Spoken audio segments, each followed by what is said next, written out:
Hello student, हमारा unit and measurement chapter complete हो चुका है और आज हम new chapter motion in a straight line start कर रहे हैं। ठीक है। वैसे ये चैप्टर क्लास 9th में भी है, आपका मोशन चैप्टर है, वहाँ भी आपने ये चैप्टर पढ़ा होगा, बट क्लास 11th में आप इस चैप्टर को ब्रीफली पढ़ेंगे। और यहाँ पे हम स्पेशली ये जो चैप्टर है ये motion in a straight line है। ठीक है।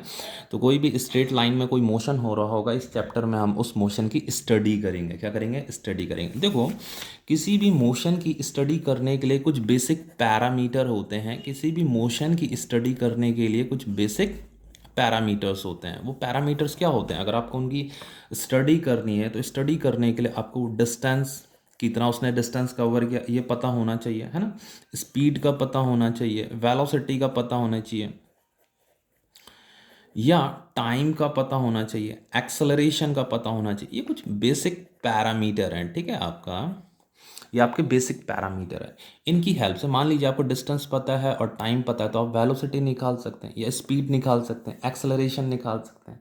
तो इन पैरामीटर्स की हेल्प से आप मोशन की स्टडी कर सकते हैं। लेकिन यहाँ पे एक नया टर्म आप पढ़ेंगे, इंस्टेंटेनियस। इंस्टेंटेनियस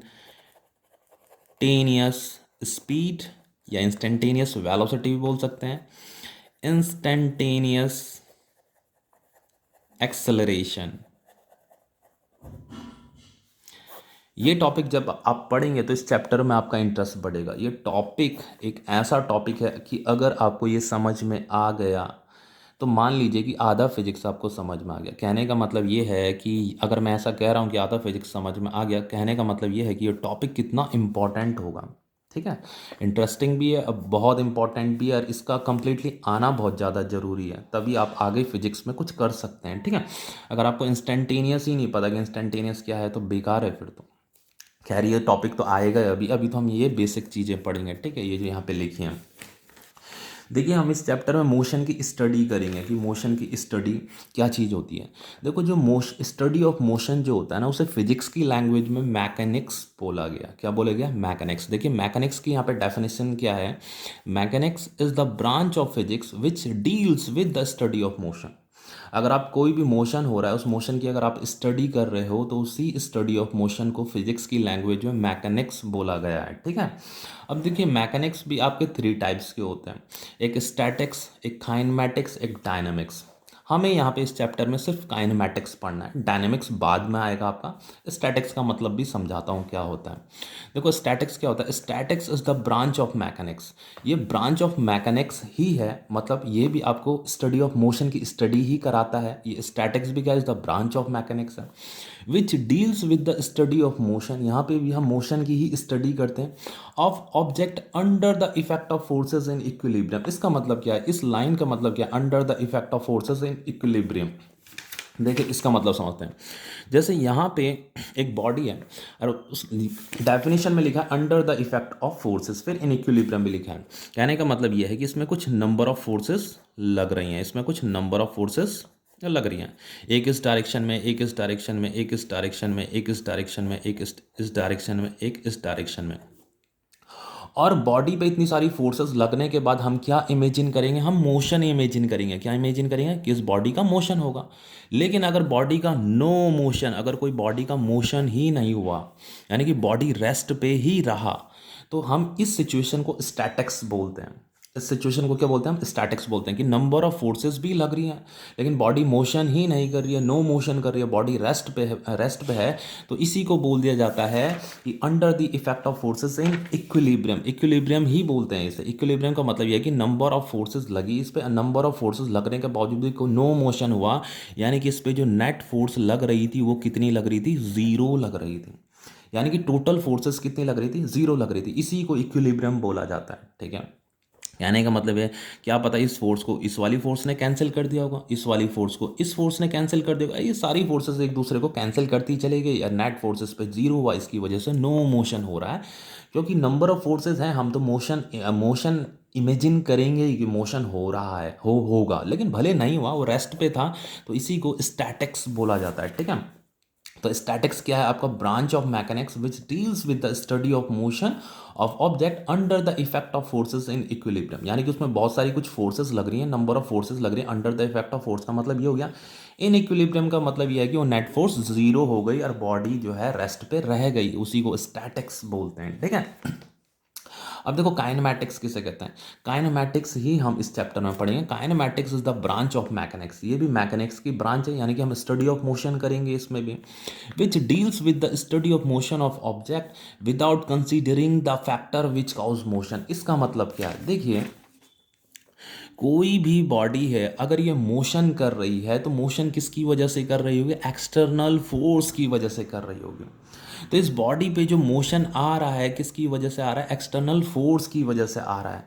तो इस बॉडी का जो काउज ऑफ मोशन है ना, मोशन का जो काउज है वो क्या है?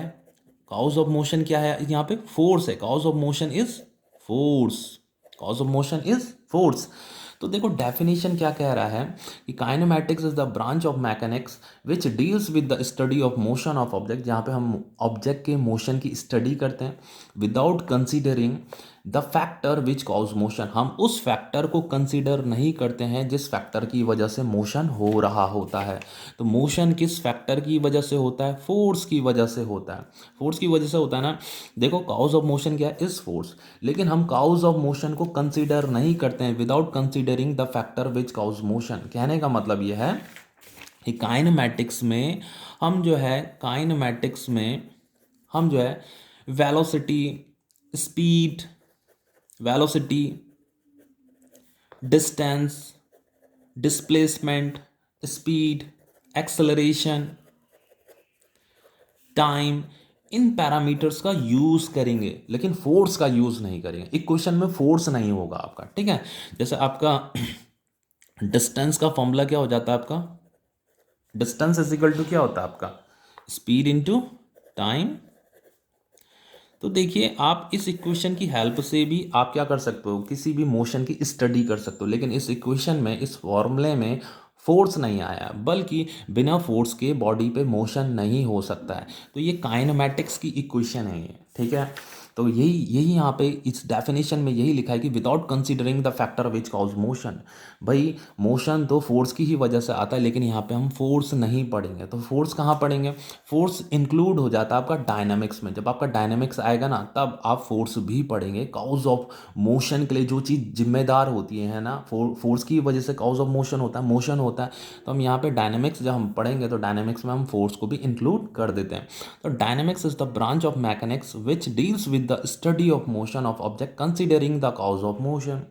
तो ये जो मोशन हो रहा है, मोशन का जो काउज है ना, काउज क्या है? फोर्स है। फोर्स की ही वजह से मोशन हो रहा है, तो हम इस फोर्स को भी कंसिडर करते हैं। ठीक है, तो जब हम डायनेमिक्स पढ़ते हैं वहाँ पे फोर्स की ये इक्वेशन भी यूज में आती है। Force is equal to mass into acceleration, class 9 में पढ़ा होगा। ठीक है, लेकिन यहाँ पे काइनेमैटिक्स में हम force is equal to mass into acceleration इस इक्वेशन का यूज़ नहीं करते हैं। यहाँ पे सिर्फ हम वेलोसिटी, डिस्प्लेसमेंट, टाइम, एक्सेलरेशन इनका यूज़ करते हैं। ठीक है, और मोशन की स्टडी इन्हीं पैरामीटर्स की हेल्प से करते हैं काइनेमैटिक्स में।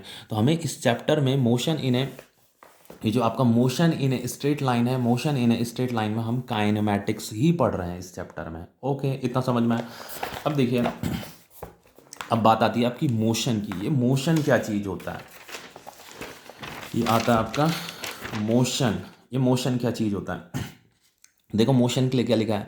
Is a change in position of an object with time. Is a change in position of an object with time, मतलब एक ऑब्जेक्ट है जिसकी पोजीशन क्या हो रही है? चेंज होने में लगी है विद टाइम, समय के साथ साथ पोजीशन चेंज होने में लगी हुई है। अब देखो पोजीशन का चेंज होना किसे कहते हैं? सपोज करके यहाँ पे ए पॉइंट है, यहाँ पे बी पॉइंट है। ठीक है, एक बॉडी है, उसने ए पॉइंट से लेकर के बी पॉइंट तक उसने क्या किया? मोशन किया। इसने क्या किया? मोशन किया। अब अगर मैं कहूँ ये जो ए पॉइंट है, जब बॉडी, ये कार जब यहाँ पे थी, सपोज ये कार है, कार ने ए पॉइंट से बी पॉइंट तक मोशन किया, ये कार जब यहाँ पे था तो उसका पोजीशन क्या रहा होगा? तो किसी भी कार का अगर आपको पोजीशन बताना है तो उसके लिए आपके पास एक रेफरेंस पॉइंट होना चाहिए। यानी कि रेफरेंस पॉइंट मतलब एक ओरिजिन पॉइंट होना चाहिए, और उसी ओरिजिन पॉइंट की हेल्प से हम इसकी पोजीशन बता पाते हैं। अदरवाइज बिना रेफरेंस पॉइंट के आप कोई भी पोजीशन नहीं बता सकते। अब देखिए, जैसे ये कार यहाँ पे है, तो ये जो कार है, सपोज करके ये कार इधर मोशन कर रही थी, इसके ठीक सामने आप यहाँ पे खड़े थे। आप जहाँ पे भी खड़े हैं ना, आप उसे ओरिजिन पॉइंट कंसीडर कीजिए कि ये क्या है, एक ओरिजिन पॉइंट है। इसी ओरिजिन पॉइंट को जो है रेफरेंस पॉइंट भी बोलते हैं। क्या बोलते हैं? रेफरेंस पॉइंट भी बोलते हैं। अब देखिए ये जो ओरिजिन पॉइंट होता है या ये रेफरेंस पॉइंट जो होता है, ये किस चीज़ के लिए हेल्पफुल होता है? अब देखिए जब कार यहाँ पे थी ना, कार जब यहाँ पे थी, तो आप इसका क्या कर सकते हो, पोजीशन बता सकते हो। यहाँ से लेकर के यहाँ तक जो इसका डिस्टेंस रहा होगा ना, ये इस कार का क्या रहा होगा, पोजीशन रहा होगा। जब कार यहाँ पे रही होगी, तो किसी भी कार की अगर आपको पोजीशन बतानी है, इस कार की अगर पोजीशन बतानी है, तो किसी ओरिजिन पॉइंट से उसकी कितनी डिस्टेंस है, उसी को पोजीशन ऑफ कार बोला जाता है। तो यहाँ ये इसका इनिशियल पॉइंट था। अब कार मूव करते करते करते यहाँ फाइनल पॉइंट में पहुंची, ये फाइनल पॉइंट है और ये उसका इनिशियल पॉइंट है। तो मैंने इस वाली यहाँ से लेकर के यहाँ तक की जो इसकी डिस्टेंस है, इसे इनिशियल पोजीशन बोल दिया, इसे एक्स आई से रिप्रेजेंट कर दिया। इनिशियल एक्स मतलब पोजीशन। मान लीजिए ये एक्स एक्सिस है। कौन सी एक्सिस है? एक्स एक्सिस है ये। तो एक्स एक्सिस में यहाँ ओरिजिन से मैंने ये एक्स एक्सिस प्रोड्यूस कर दी, ये स्ट्रेट लाइन। और यहाँ पे क्या कर रहा है, कार क्या कर रहा है, मोशन कर रहा है। अब देखो मैं यहाँ पे बैठ करके इस मोशन की क्या कर रहा हूँ, स्टडी कर रहा हूँ। इस मोशन की क्या कर रहा हूँ, स्टडी कर रहा हूँ। तो मैंने पहले पाया कि ये जो कार जब यहाँ पे थी, तो इसकी पोजीशन क्या थी, एक्स आई थी। अब कार यहाँ मोशन करते करते करते यहाँ पे पहुँच गई, तो अब इसकी पोजीशन यहाँ से लेकर के यहाँ तक हो गई, तो ये इसकी पोजीशन हो गई। तो ये फाइनल पॉइंट यहाँ पे पहुंची, तो ये हो जाएगा इसका फाइनल पोजीशन। अब अगर मैं बोलूँ आपके लिए कि उस कार ने यहाँ से लेकर के यहाँ तक जो डिस्प्लेसमेंट किया, इस डिस्प्लेसमेंट के लिए इक्वेशन लिख दो, तो इक्वेशन कैसे लिखोगे? इक्वेशन ऐसे लिखी जाएगी, जो डिस्प्लेसमेंट है, ये बहुत इंपॉर्टेंट इक्वेशन है, डिस्प्लेसमेंट की इक्वेशन है। डिस्प्लेसमेंट इज इक्वल टू ये एक्स एफ माइनस एक्स आई। अगर इस ये जो यहाँ से लेकर के यहाँ तक डिस्टेंस है, जिसे मैं फाइनल पोजीशन कह रहा हूँ, इस कार की ओरिजिन पॉइंट से यहाँ से यहाँ तक की डिस्टेंस, फाइनल पोजीशन को से अगर आप सब्ट्रैक्ट कर दो इनिशियल पोजीशन को, ठीक है। अगर मैं यहाँ पे एक्स एफ लिखता हूँ माइनस एक्स आई लिख देता हूँ, यानी कि इस एक्स एफ से सब्ट्रैक्ट कर दो एक्स आई को, तो बचेगा क्या, यहाँ से लेकर के यहाँ तक की डिस्टेंस बचेगी। तो यही तो डिस्प्लेसमेंट ऑफ कार है। तो यही डिस्प्लेसमेंट ऑफ कार की क्या हो जाएगी, इक्वेशन हो जाएगी। तो डिस्प्लेसमेंट क्या होता है? डिस्प्लेसमेंट आपका जो होता है, final position minus initial position होता है, ठीक है।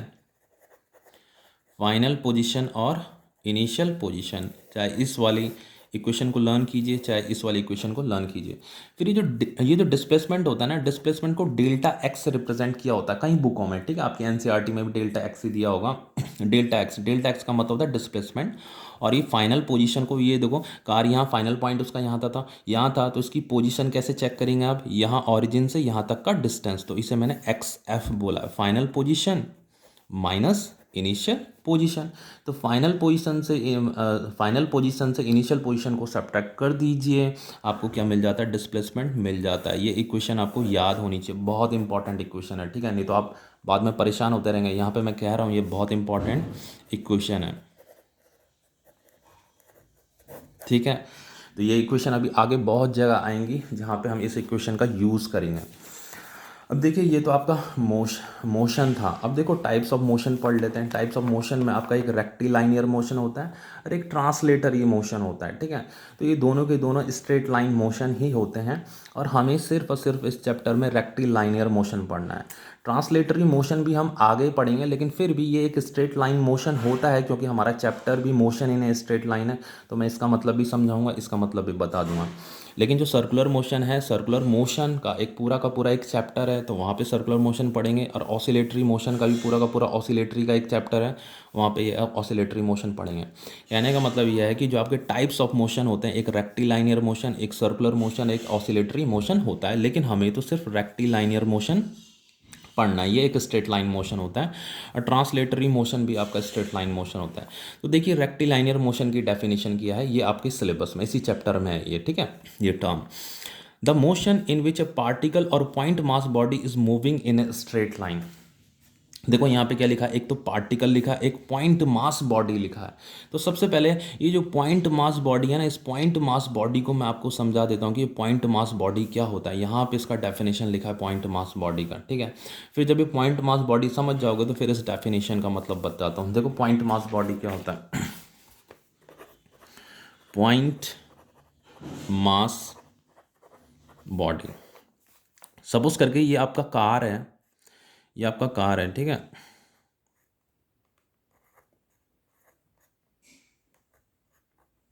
ये आपकी कार है। अब देखो इस कार का सपोज करके जो लेंथ है ना, सपोज करके मान लीजिए 4 मीटर है। कितना है? 4 मीटर है। और इस कार ने यहाँ से चलना शुरू किया, चलना शुरू किया, और ये कार कुछ यहाँ पे पहुँच गई, और इसने लगभग 100 किलोमीटर का क्या कर दिया, डिस्टेंस कवर कर दिया। 100 किलोमीटर का इसने डिस्टेंस कवर कर दिया। अब देखिए अगर ये जो लेंथ है ना, ये जो 100 किलोमीटर की लेंथ है, ये जो यहाँ से लेकर ये 100 किलोमीटर की इसने कार यहाँ पहुँच गई, 100 किलोमीटर का इसने डिस्टेंस कवर कर दिया। तो ये जो 100 किलोमीटर मतलब ये हो जाएगा आपका 123 मीटर, 1 लाख मीटर हो गया, ठीक है। 100,000, 1 किलोमीटर में 1,000 मीटर होता है ना, तो ये 100,000 मीटर हो गया। तो उसने यानी कि 100,000 मीटर का डिस्टेंस कवर किया। अब देखिए अगर मैं इस 100,000 मीटर ये जो लेंथ है, इस लेंथ के साथ अगर इस ये जो कार का साइज है, ये जो कार की जो लेंथ है ना, इसे कंपेयर करूंगा, तो ये 4 मीटर जो डिस्टेंस है इस लेंथ के सामने क्या है, नेग्लिजिबल है। ये क्या है, नेग्लिजिबल है। तो अगर ऐसा कुछ है कि ये जो लेंथ है का किसी भी गाड़ी ने जो लेंथ कवर किया है, उस लेंथ के सामने उसका खुद का साइज अगर नेग्लिजिबल कंसिडर हो रहा है, तो हम उस कार को पॉइंट मास बॉडी कंसिडर करते हैं। पॉइंट मास मतलब हम ये कह सकते हैं कि ये जो कार है एक डॉट पार्टिकल है, एक डॉट है, मतलब ऐसे पॉइंट है। देखो यहाँ पे लिखा हुआ है ना, इन विच ए पार्टिकल और पॉइंट मास बॉडी, मतलब इस कार को हम एक पार्टिकल की तरह ट्रीट कर सकते हैं कि जिसने 100 किलोमीटर का डिस्टेंस कवर किया है। फिर आपका उसका जो शेप है, आपको शेप में नहीं जाना है। अब देखो ये ट्रक भी हो सकता है, ये ट्रेन भी हो सकती है, ठीक है। तो ट्रेन को भी आप पॉइंट मास कंसीडर कर सकते हो अगर उसने बहुत लंबी डिस्टेंस कवर कर दी है तो। अब यही जो कार है, ये सपोज करके ये कार है आपकी। अब इस कार का जो लेंथ है 4 मीटर है। अब ये लगभग मान लीजिए इसने 9 मीटर की अगर डिस्टेंस कवर की होती, सिर्फ 9 मीटर की डिस्टेंस यहाँ से लेकर के यहाँ तक इसने 9 मीटर की डिस्टेंस कवर कर दी। अब देखो आप इस 9 मीटर और 4 मीटर को अगर कंपेयर करेंगे तो एक कंपेरेबल है। आप इस 4 मीटर को नेग्लिजिबल नहीं कर सकते, नेग्लिजिबल कंसिडर नहीं कर सकते इस लेंथ के सामने। ये 4 मीटर का अपना एक वैल्यू होगा, ठीक है। तो एक कंपेरेबल वैल्यू, तो यहाँ पे इस ये जो आपकी कार है, इस कार को अब आप पॉइंट मास बॉडी कंसीडर नहीं कर सकते, यानी कि एक पार्टिकल की तरह कंसीडर नहीं कर सकते। लेकिन अगर यही कार बहुत लंबी डिस्टेंस कवर कर देगी तो वो जो लेंथ होगी उस लेंथ के सामने ये साइज, जो कार का साइज है, नेग्लिजिबल हो जाएगा। देन आप इस कार को पॉइंट मास बॉडी कंसीडर कर सकते हो, ठीक है। तो देखो the motion in which a particle और point mass body is moving in a straight line. तो शर्त यह है, चाहे वो पार्टिकल है, चाहे एक कार है जिस कार को हमने पॉइंट मास बॉडी कंसीडर कर रखा है, वो स्ट्रेट लाइन में चल रही हो, ऐसे स्ट्रेट लाइन में चल रही हो, ऐसे आड़ी तिरछी नहीं चलनी चाहिए, स्ट्रेट लाइन में चलनी चाहिए। तो उसी मोशन को हम क्या बोलते हैं, रेक्टिलाइनियर मोशन कहते हैं। तो कोई भी मोशन जो स्ट्रेट लाइन में हो रहा है उसे रेक्टिलाइनियर मोशन कहते हैं। अब देखो पॉइंट मास बॉडी किसे कहते हैं, a body is considered as a point mass body. उसी बॉडी को हम पॉइंट मास बॉडी कंसिडर करते हैं, यानी कि एक पार्टिकल की तरह ट्रीट कर सकते हैं उस बॉडी को हम, अगर if a body covers a larger distance than its own size. जो उसका अपना साइज है ना, अभी बताया था ना, एक कार का जो अपना साइज था, इस साइज के इस कंपैरिजन में उसने बहुत ज़्यादा लार्ज डिस्टेंस क्या कर दिया है, कवर कर दिया है। तो हम इस कार को एक पॉइंट मास बॉडी ट्रीट करेंगे, ठीक है। A body is considered as a point mass body if a body covers a larger distance than its own size. जो उसका अपना साइज है उससे अगर ज़्यादा लार्जर डिस्टेंस उसने कवर कर दिया है तो। देखो फॉर एग्जाम्पल एक और यहाँ पे एग्जाम्पल दिया है, earth is considered as a point mass body. अब देखो अर्थ कितनी बड़ी होती है, लेकिन अर्थ को भी हम जो है पॉइंट मास कंसिडर कर सकते हैं, एक पॉइंट मास ऑब्जेक्ट कंसिडर कर सकते हैं। कैसे? Because the diameter of earth is very small as compare to the length of its orbit. कहने का मतलब ये है कि हमारा अर्थ क्या कर रहा है, किसी ऑर्बिट के चक्कर काट रहा है। ये हमारा अर्थ है, ये हमारा सन है। तो इस ऑर्बिट के क्या कर रहा है, ये हमारा अर्थ क्या कर रहा है, रिवॉल्व कर रहा है, ठीक है, इस ऑर्बिट में घूम रहा है। अब देखो, अब ये क्या हमारे अर्थ का डायमीटर है, यानी कि इस अर्थ का साइज है। अब अर्थ ने यहाँ से चला चला चला चला मोशन किया, मोशन किया, मोशन किया, अरे यहाँ पहुँच गया। तो अगर मैं ये जो अर्थ का जो साइज है, इस साइज को इस लेंथ के साथ, इस लेंथ के साथ यहाँ से लेकर के यहाँ तक जो उसने डिस्टेंस कवर किया, इससे कंपेयर करूँगा, तो इस लेंथ के सामने अर्थ का जो साइज है ये क्या हो जाएगा, नेग्लिजिबल हो जाएगा, ठीक है। अगर ये नेगलिजिबल यानी कि बहुत कम हो जाएगा, इस लेंथ के सामने ये क्या है, बहुत कम है, बहुत कम होने का मतलब नेग्लिजिबल है। तो हम इस अर्थ को क्या ट्रीट कर सकते हैं, as a point mass body इसे ट्रीट कर सकते हैं अर्थ को, क्योंकि उसका जो अपना जो साइज है ना, उस साइज के कंपैरिजन में उसने बहुत लंबा डिस्टेंस कवर किया है, इसलिए हम इस अर्थ को पॉइंट मास बॉडी कंसिडर कर रहे हैं। तो देखो, earth is considered as a point mass body because diameter of earth is very small as compare to the length of its orbit. जिस ऑर्बिट का वो चक्कर काट रहा है, उस ऑर्बिट का लेंथ बहुत बड़ा है उसके डायमीटर के कंपैरिजन में, ठीक है। अब देखिए ट्रांसलेटरी मोशन क्या होता है। ट्रांसलेटरी मोशन यही एग्जांपल होता है आपका ट्रांसलेटरी मोशन का कि देखो, जैसे ये आपकी कार थी, इसका 4 मीटर लेंथ था। अब ये कार ने कुछ 9 मीटर या 50 मीटर या 100 मीटर की डिस्टेंस कवर करी। तो ये जो अगर इसने 100 मीटर की डिस्टेंस भी कवर की है, तो 100 मीटर के सामने भी मैं जो इस 4 मीटर को नेग्लिजिबल नहीं कंसिडर कर सकता, ठीक है, क्योंकि 100 मीटर एंड 4 मीटर भी अपना एक वैल्यू है, मतलब जो कि 100 मीटर के सामने नेग्लिजिबल नहीं हो सकता। अब देखो, यहाँ पे तो 100 किलोमीटर था, जिसका मतलब 100,000 मीटर होता है, तो 100,000 मीटर के सामने हम 4 मीटर को नेग्लिजिबल कंसिडर कर सकते हैं, लेकिन इसे नेग्लिजिबल कंसिडर नहीं कर सकते। तो इस केस में यहाँ पे हम ये साइज को नेग्लिजिबल कंसिडर नहीं करते हैं, वहाँ पे हम इस बॉडी को पॉइंट मास बॉडी नहीं कहते हैं। हमें इस बॉडी को तब कार की ही तरह बिहेव करेंगे कि ये कार ही है, पॉइंट मास बॉडी हम इसे ट्रीट नहीं करेंगे। तो जब हम इसे पॉइंट मास बॉडी ट्रीट नहीं करते हैं, एक कार की ही तरह ट्रीट करते हैं, और ये कार जो है स्ट्रेट लाइन में अगर मोशन कर रही है, तो उस मोशन को हम ट्रांसलेटरी मोशन कहते हैं। हमें सिर्फ रेक्टिलाइनियर मोशन पढ़ना है इस चैप्टर में, ठीक है। ये ट्रांसलेटरी मोशन भी आगे आएगा आपका। तो देखो क्या कर रहा है, the motion in which a body which is not a point mass body, मतलब बॉडी जो है पॉइंट मास बॉडी नहीं है, इज मूविंग इन सच ए वे, इस तरीके से मूव कर रही है, that all it's constituent particle move simultaneously along parallel straight line. इसका मतलब क्या है, इसे बता देता हूँ। जैसे ये कार है, अब कार जो है यहाँ पहुँच गई मोशन करते करते, तो जिन भी कांस्टेंट पार्टिकल से ये कार बनी होगी, ये कार यहाँ पहुँच गई, ये कांस्टेंट पार्टिकल यहाँ पहुँच गए, तो ये जो पार्टिकल्स हैं ना, ये एक पैरेलल स्ट्रेट लाइन में क्या करेंगे, चलेंगे, ठीक है। ये पार्टिकल यहाँ पहुँचा, तो यहाँ पे मैंने एक लाइन ड्रॉ करी, तो ये पैरेलल स्ट्रेट लाइन रहनी चाहिए, आपस में टकरानी नहीं चाहिए, ठीक है। तो इसी को आप ट्रांसलेटरी मोशन बोलते हैं, यानी कि ये भी आपका एक स्ट्रेट लाइन मोशन ही होता है, लेकिन यहाँ पे हम बॉडी को पॉइंट मास बॉडी कंसीडर नहीं करते हैं, क्योंकि उसने कम डिस्टेंस कवर किया होता है। तो देखो, is moving in such A way that all it's constituent particle, ये जो उसके कॉन्स्टिट्यूएंट पार्टिकल है, जिन पार्टिकल से मिल करके ये कार बनी है, all it's constituent particle move simultaneously move करेंगे अलोंग पैरेलल स्ट्रेट लाइन, ठीक है। तो ये भी क्या होता है, एक स्ट्रेट लाइन मोशन ही होता है, ट्रांसलेटरी मोशन भी। बस बॉडी यहाँ पे पॉइंट मास बॉडी नहीं होती है, which is not a point mass body, okay. अब देखिए नेक्स्ट टॉपिक आता है आपका फ्रेम ऑफ रेफरेंस। ये फ्रेम ऑफ रेफरेंस क्या चीज़ है आपका, पहले एक पेज ले लेते हैं। देखिए फ्रेम ऑफ रेफरेंस क्या होता है आपका, इस फ्रेम ऑफ रेफरेंस को समझते हैं। आपका जो फ्रेम ऑफ रेफरेंस होता है, देखो क्या लिखा है, a frame of reference is a system, ये एक सिस्टम है। सिस्टम हम किन्हें कहते हैं, जो कुछ चीज़ों से मिल करके बना होता है, उसे सिस्टम बोला जाता है। तो देखो, ये जो फ्रेम ऑफ रेफरेंस है, ये सिस्टम है, तो ये किन चीज़ों से मिल करके बना है, इसे समझते हैं। तो frame of reference is a system of coordinate access, एक तो ये कोऑर्डिनेट एक्सेस से मिलकर के बंद कोऑर्डिनेट एक्सेस होता है इसमें, अटैच्ड टू एन ऑब्जर्वर, एक ऑब्जर्वर होता है, ऑब्जर्वर मतलब पर्सन जो मोशन को ऑब्जर्व कर रहा है, having a clock with him, यानी कि उसके पास एक घड़ी भी होनी चाहिए। तो ये जो फ्रेम ऑफ रेफरेंस होता है, जिसे हम सिस्टम बोल रहे हैं, ये तीन चीज़ों से मिलकर के बनता है, एक क्लॉक, एक ऑब्जर्वर यानी कि पर्सन, और एक कोऑर्डिनेट एक्सेस। कहने का मतलब ये, मैं समझाता हूँ। सपोज करके यहाँ पे कोई मोशन हो रहा है, ऐसे मोशन हो रहा है, ठीक है, ये मोशन हो रहा है, ये ए एंड बी, ये दो पॉइंट है। कोई कार जो है यहाँ से लेकर के यहाँ तक उसने मोशन किया, ठीक है। आपको इस मोशन की स्टडी कर रही है, तो उस मोशन की स्टडी करने के लिए आपको क्या होना पड़ेगा, इस कार के ठीक सामने या तो इधर किधर भी, मतलब उसके फ्रंट में उसे ऑब्जर्व करने के लिए उसकी सीधाई में कहीं पे प्लेस होना पड़ेगा, कहीं पे खड़ा होना पड़ेगा। तो आप क्या कर रहे हो, इसके मोशन की क्या कर रहे हो, स्टडी कर रहे हो यहाँ पे खड़े होकर के। तो ये तो हो गए आप ऑब्जर्वर, ये क्या हो गया, आप ऑब्जर्वर।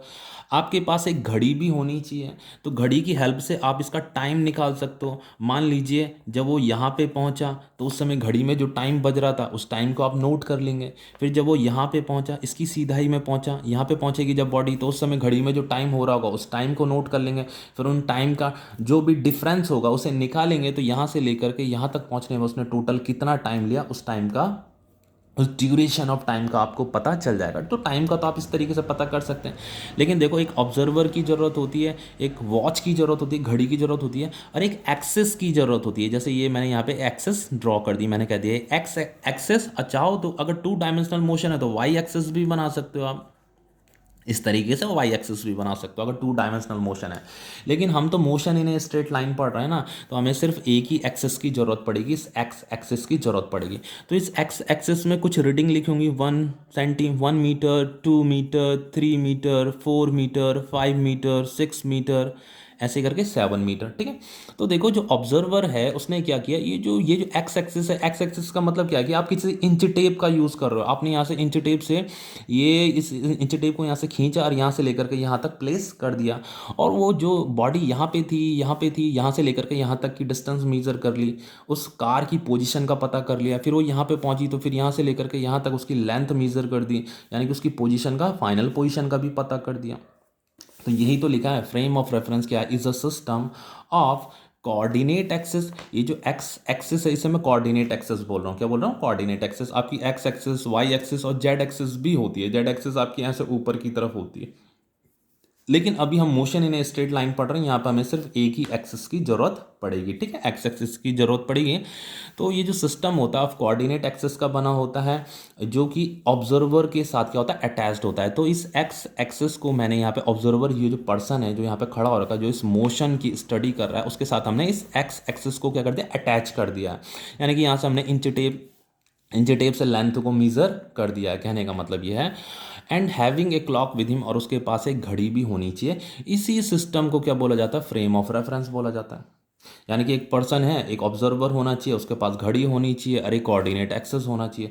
इन तीन चीज़ों की हेल्प से, इस सिस्टम की हेल्प से आप किसी भी मोशन की स्टडी कर सकते हो। क्लॉक की हेल्प से टाइम का पता लगा सकते हो, इस इंच टेप की हेल्प से, इस एक्स एक्सेस की हेल्प से आप उसने कितना डिस्टेंस कवर किया, उसका डिस्प्लेसमेंट कितना, डिस्प्लेसमेंट का पता लगा सकते हो। और जब आपको डिस्प्लेसमेंट पता चल जाएगा, टाइम पता चल जाएगा, तो आप उसकी स्पीड का भी पता लगा सकते हो। समझ रहे हो इस चीज़ को? अब देखिए क्या चीज़ होता है। ये तो फ्रेम ऑफ रेफरेंस तो आपको समझ में आ गया होगा। Is a system of coordinate axes attached to an observer. Observer मतलब पर्सन, उसी के साथ क्या है, कोऑर्डिनेट एक्सेस अटैच्ड हो रही है, यानी कि वहीं से आपको एक एक्सेस को प्रोड्यूस कर देना है। Having a clock with him, और उस पर्सन के पास क्या होना चाहिए, क्लॉक होना चाहिए। अब type of frame of reference क्या होता है, देखें दो टाइप आपके, एक इनर्शियल फ्रेम ऑफ रेफरेंस, एक non inertial frame of reference. तो देखो, हम इनर्शियल फ्रेम ऑफ रेफरेंस ही पढ़ेंगे इस चैप्टर में। Non inertial frame of reference भी अपने आप में बहुत इंपॉर्टेंट है, ठीक है, जो आप आगे हायर क्लासेस में पढ़ेंगे। देखो, इनर्शियल फ्रेम ऑफ रेफरेंस क्या होता है। देखो, a frame of reference is said to be inertial frame of reference. उस फ्रेम ऑफ रेफरेंस को इनर्शियल फ्रेम ऑफ रेफरेंस कहा जाता है if a frame of reference attach to an observer. जो भी फ्रेम ऑफ रेफरेंस उस observer ने अपने साथ अटैच कर रखा है, जिन जिन चीज़ों को लेकर के वो जिन जिन चीज़ों को कैरी कर रहा है, मतलब ऑब्जर्वर, उसके पास घड़ी है, उसने एक्सेस बना रखी हैं, तो वो जो अटैच्ड कर रखी है ऑब्जर्वर ने, इज एट रेस्ट और रिमेन इन यूनिफॉर्म मोशन। कहने का मतलब है, जो ऑब्जर्वर है या तो वो रेस्ट में रहे या रिमेन इन यूनिफॉर्म मोशन, मतलब किसी कांस्टेंट स्पीड से मोशन करता रहे, तो उसे इनर्शियल फ्रेम ऑफ रेफरेंस कहते हैं। देखो, ये रिमेन इन यूनिफॉर्म मोशन और एट रेस्ट जो लिखा है, इसका मतलब समझते हैं। देखिए, मान लीजिए कोई बॉडी है, ऐसे मोशन कर रही है इस डायरेक्शन में, ये बी पॉइंट में यहाँ पे ए से बी पॉइंट तक इसने ऐसे मोशन किया, ठीक है, मतलब आगे भी मोशन कर रही है। अब देखो, अगर आपको इसकी स्टडी करनी है, इस मोशन की स्टडी करनी है, तो आप यहाँ पे इसके ठीक सामने, आप ऑब्जर्वर हो, आप यहाँ पे ओरिजिन पॉइंट है, यहाँ पे आप खड़े हो गए हो, आपने यहाँ पे वॉच ले रही है, घड़ी भी ले रही है, और आपने ये एक्स एक्सेस आपने क्या कर दी है, ड्रॉ कर दी। अब देखिए, ये जो मोशन हो रहा है ना, इस मोशन को आप दो तरीके से ऑब्जर्व कर सकते हो। या तो आप रेस्ट में रह करके इसे ऑब्जर्व कर सकते हो, या तो आप मोशन में रह करके इसे ऑब्जर्व कर सकते हो। अब देखिए, अगर आप रेस्ट में रह करके इसे ऑब्जर्व कर रहे हो, तो अभी तो ये आपके नज़दीक है कुछ, लेकिन जब ये आगे बढ़ती रहेगी, बढ़ती रहेगी, बढ़ती रहेगी, आगे बढ़ती रहेगी, तो बहुत लॉन्ग डिस्टेंस कवर कर देगी। अब ये बहुत लॉन्ग डिस्टेंस कर देगी अगर कवर, तो फिर आप इसके मोशन को ऑब्जर्व नहीं कर पाओगे। फिर आपको क्या करना पड़ेगा, आपको खुद भी मोशन में आना पड़ेगा, खुद को भी मोशन में लाना पड़ेगा। और अगर आप खुद को मोशन में लाते हो, यानी कि आपके पास घड़ी भी है, आपको भी क्या करना पड़ेगा, किसी बस में बैठना पड़ेगा और इन्हें क्या करना पड़ेगा, फॉलो करना पड़ेगा, समझ रहे हो। और अगर जिस बस में आप बैठे हैं, अगर उस बस की स्पीड अगर कांस्टेंट है, क्या है, कांस्टेंट है, अगर स्पीड क्या है, कांस्टेंट है, यानी कि वो कांस्टेंट स्पीड से चल रहा है, वो अपनी स्पीड को चेंज नहीं कर रहा है, तो उस केस में या तो वो कांस्टेंट स्पीड में चल रहा है, और या तो वो दो तरीके से इस मोशन की स्टडी की जा सकती है, इस मोशन की, या तो आप रेस्ट में रह करके इसके मोशन की स्टडी कर लीजिए। लेकिन हमें मोशन में कब आना पड़ता है, जब ये बहुत लंबी डिस्टेंस, बहुत ज़्यादा देर तक मोशन करता रहेगा, तो ये बहुत आगे निकल जाएगा, तो हमें भी मोशन करना पड़ेगा, ठीक है। तो अब हमारा जो मोशन है, या तो वो कांस्टेंट स्पीड वाला मोशन होगा, या तो हम कांस्टेंट स्पीड से एक बस में बैठ जाएं, या उस बस का स्पीड क्या होगा, वेरिएबल होगा, या तो उस बस का स्पीड क्या होगा, वेरिएबल होगा। तो अगर आप ऐसी बस में बैठे हैं जिसका स्पीड कांस्टेंट है, तो वो होगा आपका इनर्शियल फ्रेम ऑफ रेफरेंस। देखिए, a frame of reference is said to be inertial frame of reference if a frame of reference attached to an observer. ये जो फ्रेम ऑफ रेफरेंस है, जो ऑब्जर्वर के साथ अटैच्ड हो रखा है, या तो वो रेस्ट में है, या तो आप रेस्ट में रह करके उस मोशन को ऑब्जर्व कर रहे हैं, या रिमेन इन यूनिफॉर्म मोशन, या तो आप एक बस में बैठ जाइए और उस बस वो जो बस है वो एक यूनिफॉर्म मोशन में क्या कर रही है, मूव कर रही है, यानी कि कांस्टेंट स्पीड में क्या कर रही है, मूव कर रही है। अब देखिए, non inertial frame of reference क्या होता है। A frame of reference is said to be non inertial frame of reference if a frame of reference attached to a observer. ये जो फ्रेम ऑफ रेफरेंस जो ऑब्जर्वर के साथ attach हो रखा है, यानी कि वॉच, एक्सेस, ठीक है, और वो खुद is moving with non uniform speed. कहने का मतलब ये है कि जो ऑब्जर्वर है, ऑब्जर्वर के साथ जो फ्रेम ऑफ रेफरेंस है, अगर वो मूव कर रहा है विद नॉन यूनिफॉर्म स्पीड, तो यानी कि ऑब्जर्वर खुद भी मूव कर रहा होगा, क्योंकि ये फ्रेम ऑफ रेफरेंस उसने अपने साथ अटैच कर रखा है। तो अगर ऑब्जर्वर मूव कर रहा है तो फ्रेम ऑफ रेफरेंस भी मूव कर रहा होगा। लेकिन ऑब्जर्वर अगर नॉन यूनिफॉर्म स्पीड से मूव कर रहा है, यानी कि एक ऐसी बस में बैठा है या ऐसे बाइक में बैठा है जो नॉन यूनिफॉर्म स्पीड से मूव कर रही है, यानी कि उसकी स्पीड चेंज होने में लगी हुई है, तब हम उसे non inertial frame of reference कहते हैं।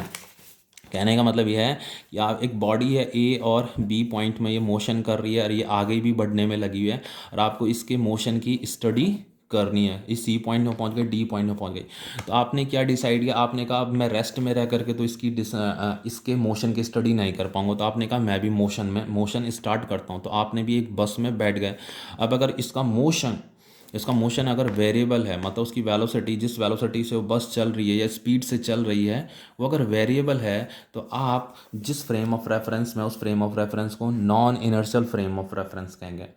लेकिन अगर आप वो बस अगर कांस्टेंट स्पीड से चल रही है, तो उसे इनर्शियल फ्रेम ऑफ रेफरेंस कहते हैं। तो इनर्शियल फ्रेम ऑफ रेफरेंस का मतलब ये है कि जब भी आप किसी मोशन की स्टडी कर रहे हैं, तो या तो आप रेस्ट में रह करके उस मोशन की स्टडी कर रहे हैं, तो वो भी इनर्शियल फ्रेम ऑफ रेफरेंस आता है, या आप मोशन में रह करके भी उस मोशन की स्टडी कर सकते हैं, लेकिन आपका जो मोशन है वो मोशन कैसा होना चाहिए, कांस्टेंट स्पीड होना चाहिए, ठीक है, तो वो भी इनर्शियल फ्रेम ऑफ रेफरेंस में आता है। लेकिन अगर आप जिस मोशन की स्टडी कर रहे हो और आप खुद भी मोशन में आ गए हो, लेकिन आपका मोशन की स्पीड जो है वेरिएबल है, आप वेरिएबल स्पीड में मूव कर रहे हो, और जिस मोशन की आप स्टडी कर रहे हो ना, उसे आप फॉलो कर रहे हो, उसका पीछा कर रहे हो, लेकिन वेरिएबल स्पीड से उसका पीछा कर रहे हो, तो वो आपका non inertial frame of reference में आता है।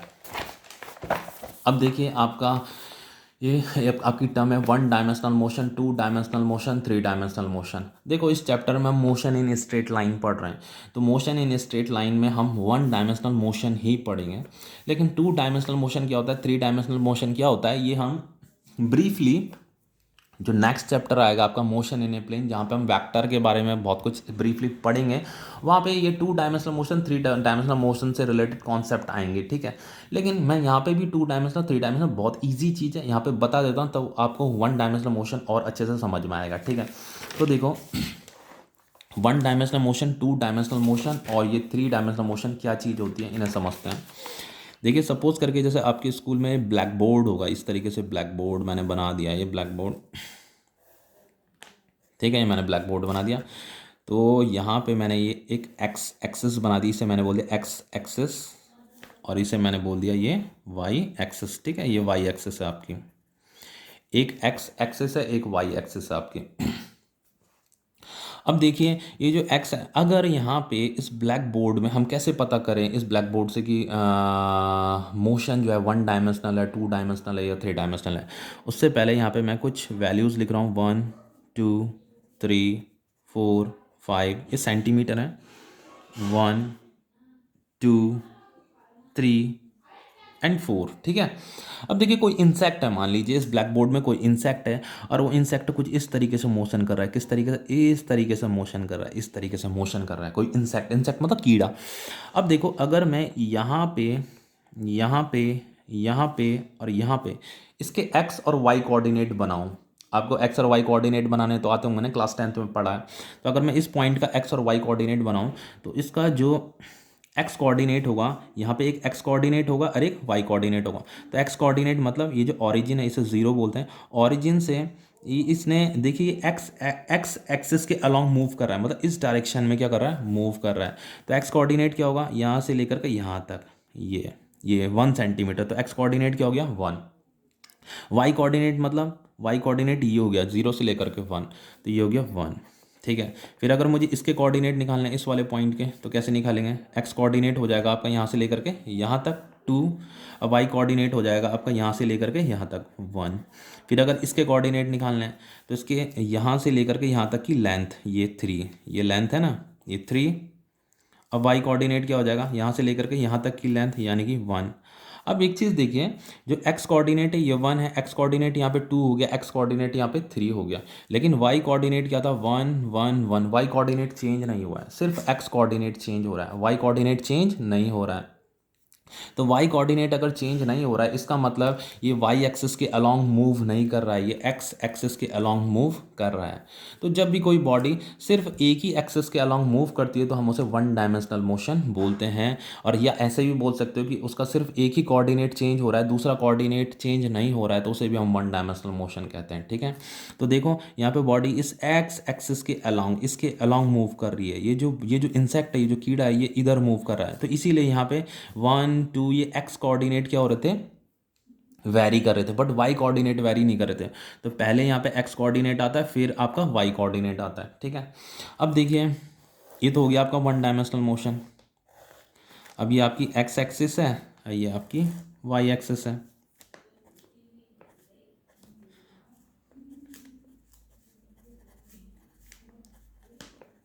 अब देखिए इंसेक्ट अगर ऐसे चलता, ऐसे चलता, अब वो क्या चल रहा है, वो जो कीड़ा है अब इस डायरेक्शन में चल रहा है, अब वो वाई एक्सिस के अलोंग चल रहा है, तो ये भी आपका 1 डायमेंशनल मोशन है, ये भी आपका 1 डायमेंशनल मोशन है। ठीक है, ध्यान देना। अब देखिए अगर मैं एक और डायग्राम बनाऊँ,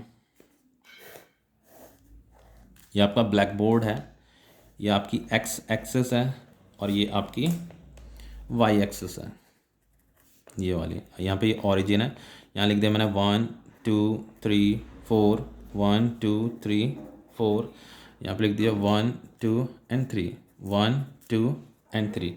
अब देखिए मोशन कैसे हो रहा है आपका, मोशन ऐसा हो रहा है आपका, एक वो जो कीड़ा है वो इस तरीके से चल रहा है, इस तरीके से चल रहा है, इस तरीके से चल रहा है कीड़ा।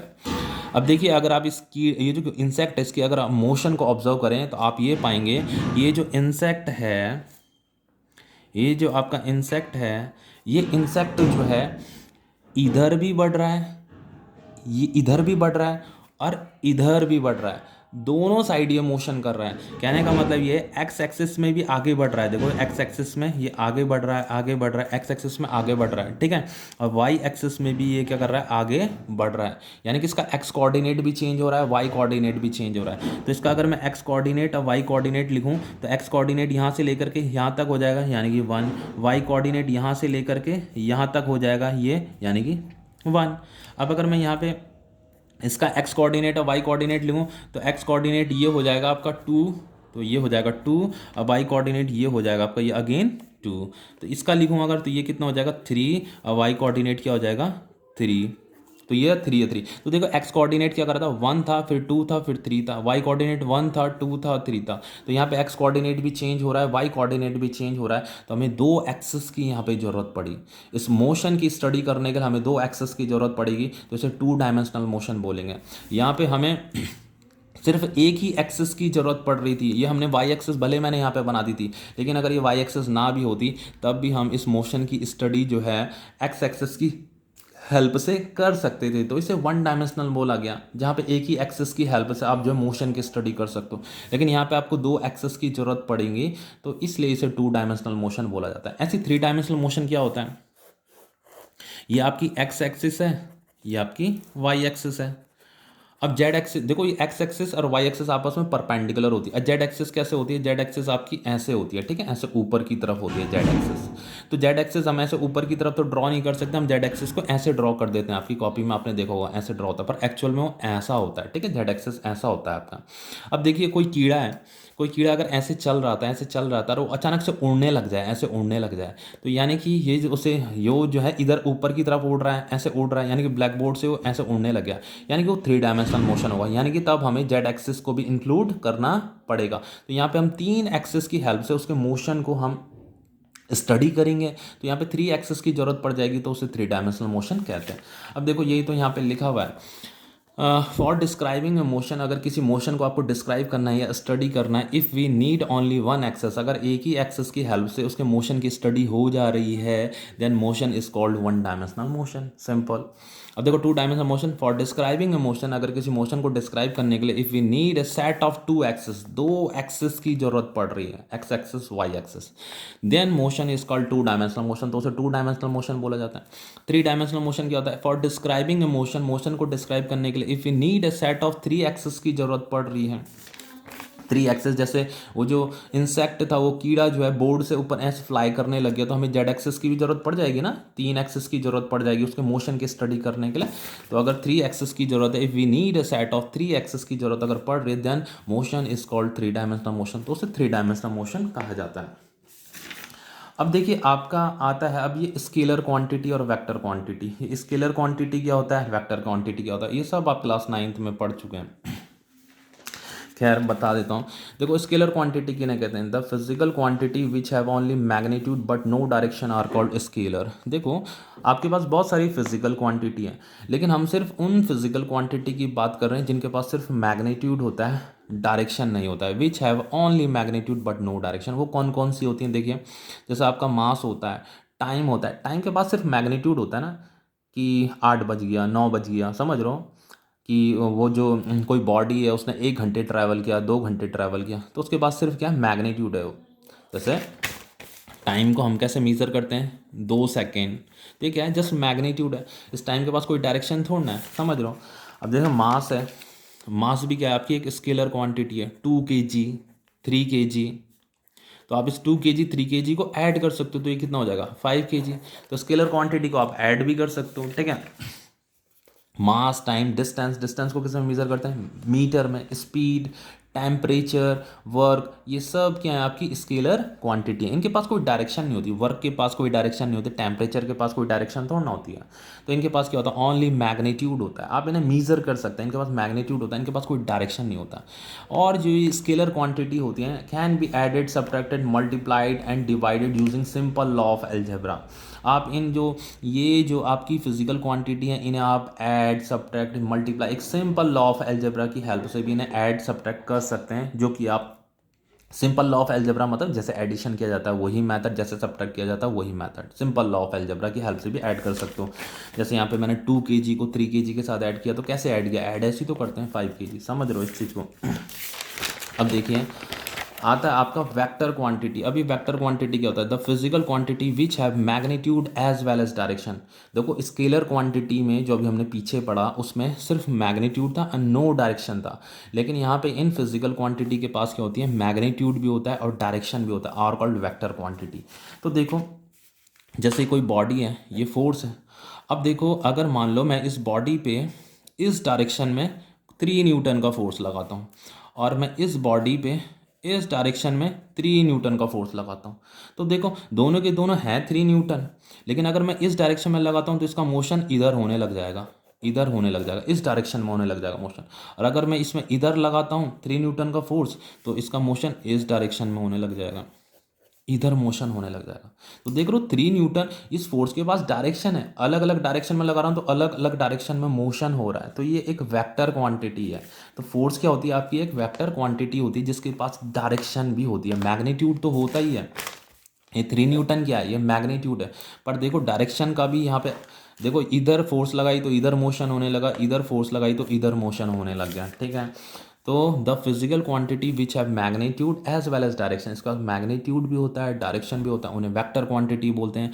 आपकी वेक्टर क्वांटिटी में आपकी डिस्प्लेसमेंट भी आता है, ठीक है, इसे भी पढ़ेंगे डिस्प्लेसमेंट को नेक्स्ट, इसके बाद डिस्प्लेसमेंट ही स्टार्ट कर रहे हैं। वेलोसिटी भी हम पढ़ेंगे, वेलोसिटी भी एक वेक्टर क्वांटिटी होता है। डिस्प्लेसमेंट को जो मीजर किया जाता है, इसका जो एसआई यूनिट होता है वो मीटर होता है।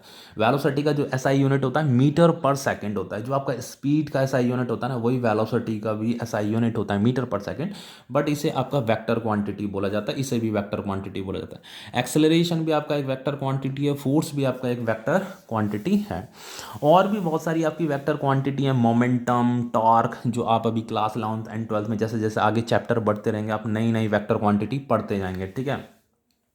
फॉर अब देखिए, vector quantity can not be added, subtracted and multiplied by simple law of algebra. लेकिन वेक्टर क्वांटिटी को आप ये सिंपल लॉ ऑफ अलजेब्रा की हेल्प से ऐड या सब्ट्रैक्ट नहीं करते हैं, उनके अपने एक लॉ होते हैं और उन लॉ की हेल्प से आप उन्हें ऐड और सब्ट्रैक्ट करते हैं। कहने का मतलब ये, जैसे ये बॉडी है और इस पे मैंने यहाँ पे 2 न्यूटन का ये फोर्स लगा दिया, ठीक है, और एक फोर्स मैंने यहाँ पे इस डायरेक्शन में 3 न्यूटन का फोर्स लगा दिया। अब मैंने कहा इसमें टोटल फोर्स कितनी लगी, तो आप ऐसे नहीं करेंगे, वो सिंपल अलजेब्रा का यूज़ नहीं करेंगे कि 2n + 3n कर दिया और ये 5 न्यूटन बता दिया, ये रॉन्ग तरीका है। 5 न्यूटन का फोर्स नहीं एक्सपीरियंस कर रहा होगा, ये कोई कुछ डिफरेंट टोटल न्यूटन जो इस पर लग रहा होगा ना, कुछ वो उसके लिए कुछ डिफरेंट लॉज होते हैं। यहाँ पे आपको वेक्टर एडिशन मैथड आना चाहिए, तब आप बता सकते हो कि इस पे टोटल कितना न्यूटन का फोर्स लग रहा होगा। तो ये जो वेक्टर एडिशन है, ये अपने आप में एक लॉ है जो आपको ऐड करना सिखाता है, ये सिंपल लॉ ऑफ अलजेब्रा नहीं है। तो ये जो चैप्टर अभी इसके बाद जो नेक्स्ट चैप्टर आएगा आपका मोशन इन अ प्लेन, वहाँ पे आप वेक्टर चैप्टर को डीपली पढ़ेंगे और वहीं पे आप दो वेक्टर को किस तरीके से ऐड किया जाता है वो भी वहीं पे सीखेंगे, ठीक है। तो ये तो थोड़ा सा था यहाँ पे कि यहाँ पे हमने ये बताया कि वेक्टर जो क्वांटिटी होती है can not be added, subtracted and multiplied by simple law of algebra की हेल्प से आप इसे ऐड या सब्ट्रैक्ट नहीं कर सकते। लेकिन इन स्केलर क्वांटिटी को, ये जो स्केलर क्वांटिटी थी, इन्हें आप ऐड, सब्ट्रैक्ट, मल्टीप्लाइड जो है सिंपल लॉ ऑफ अलजेब्रा की हेल्प से भी कर सकते हैं, ठीक है, लेकिन इन्हें नहीं कर सकते। वेक्टर क्वांटिटी को ऐड और सब्ट्रैक्ट करने के कुछ डिफरेंट मेथड हैं जो आप नेक्स्ट चैप्टर में, अभी आने वाले चैप्टर में पढ़ेंगे। अब देखो, जैसे वेलोसिटी एक वेक्टर क्वांटिटी है तो इसका सिंबल क्या होता है, v होता है, लेकिन इसे कंप्लीटली जो रिप्रेजेंट किया जाता है, इसके ऊपर ऐसे एरो बनाया जाता है, इस एरो का मतलब क्या है, ये एक वेक्टर क्वांटिटी है। फोर्स का सिंबल f होता है तो इसके ऊपर भी ऐसे एरो बनेगा, यानी कि एक वेक्टर क्वांटिटी है। एक्सलरेशन का सिंबल a है तो इसके ऊपर भी ऐसे एरो बन जाएगा। जितनी भी वेक्टर क्वांटिटी है उनके ऊपर ऐसे एरो बनेगा, यानी कि एक वेक्टर क्वांटिटी है। अब देखिए, इसमें जो इंपॉर्टेंट टॉपिक है आपका, ये डिस्टेंस एंड डिस्प्लेसमेंट, इनमें डिफरेंस क्या होता है ये मैं समझा देता हूँ। इसके लिए एक पेज की ज़रूरत पड़ेगी, पहले मैं पेज ले लेता हूँ।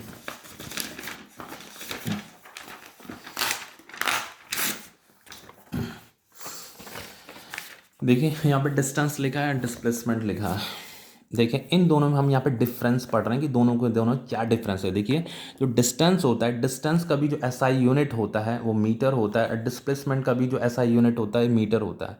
लेकिन डिस्टेंस आपकी एक स्केलर क्वांटिटी है और ये जो डिस्प्लेसमेंट आपकी वेक्टर क्वांटिटी है। देखिए जो वेक्टर क्वांटिटी है ना, ये वेक्टर क्वांटिटी लिखा है। देखिए डिस्प्लेसमेंट क्या है, आपकी एग्जाम्पल लिखा है यहाँ पे, displacement is a vector quantity. लेकिन जो आपका डिस्टेंस था, ये देखिए ये डिस्टेंस है, ये डिस्टेंस क्या था आपका, स्केलर क्वांटिटी। दोनों की एसआई यूनिट मीटर ही होती है, इसकी भी एसआई यूनिट मीटर होती है, इसकी भी एसआई यूनिट मीटर होती है, दोनों को मीटर में मीजर किया जाता है। लेकिन ये एक स्केलर क्वांटिटी, ये आपकी एक वेक्टर क्वांटिटी है। देखो डिस्टेंस का डेफिनेशन क्या कह रहा है, the length covered by a body in a given time. जो भी लेंथ कवर हुई है किसी बॉडी के द्वारा किसी भी गिवन टाइम में, उसी को क्या बोला जाता है, डिस्टेंस बोला जाता है। मतलब अब देखिए हम यहाँ पे डिस्टेंस एंड डिस्प्लेसमेंट में मैं यहाँ पे एग्जांपल लेकर के डिफरेंस बता रहा हूँ कि इन दोनों में क्या डिफरेंस होता है। फिर देन ये डिस्टेंस एंड डिस्प्लेसमेंट की ये मैं डेफिनेशन बताऊँगा आपको, ये है क्या चीज़। देखिए सपोज करके ये एक पॉइंट है और ये एक पॉइंट है, ठीक है। यहाँ से किसी बॉडी ने चलना शुरू किया, उसने कुछ इस तरीके से चलना शुरू किया, इस तरीके से उसने चलना शुरू किया, ठीक है। अब मैं आपसे पूछूं कितना उसने डिस्टेंस कवर किया और उसने कितना डिस्प्लेसमेंट किया, बताइए। डिस्प्लेसमेंट भी बताना है, डिस्टेंस भी बताना है। तो डिस्टेंस का मतलब क्या होता है, जो उसने लेंथ कवर की उसी को डिस्टेंस बोलते हैं। डिस्टेंस का मतलब क्या होता है, लेंथ कवर्ड, जो उसने लेंथ कवर की। और डिस्प्लेसमेंट का मतलब क्या होता है,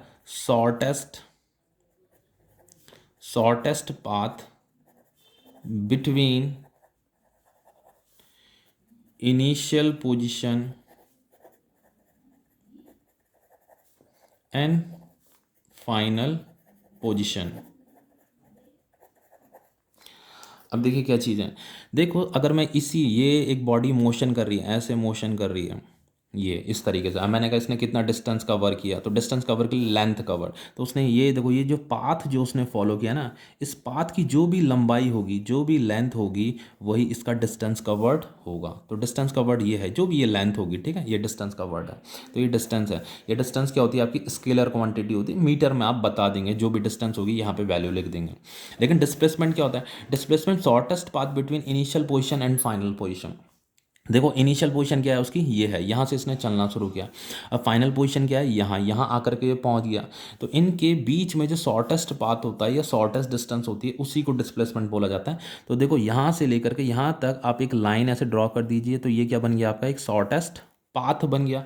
यही जो शॉर्टेस्ट पाथ है या शॉर्टेस्ट डिस्टेंस है फाइनल पोजीशन और इनिशियल पोजीशन के बीच में, इसी को डिस्प्लेसमेंट बोला जाता है, इसी को डिस्प्लेसमेंट बोला जाता है।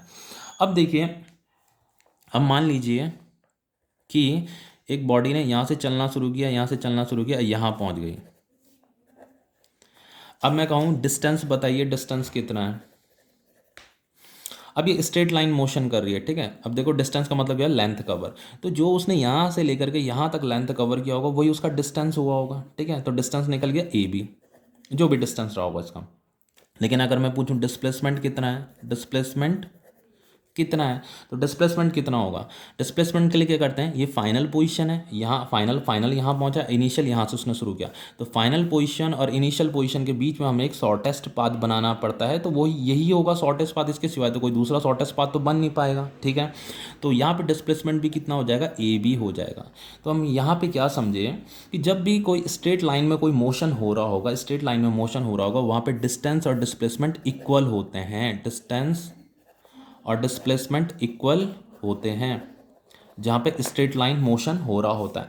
देखिए यहाँ पे स्ट्रेट लाइन मोशन नहीं हो रहा था, तो मोशन इस तरीके से हो रहा था, तो यहाँ पे जो है जो डिस्टेंस था वो ग्रेटर था डिस्प्लेसमेंट से।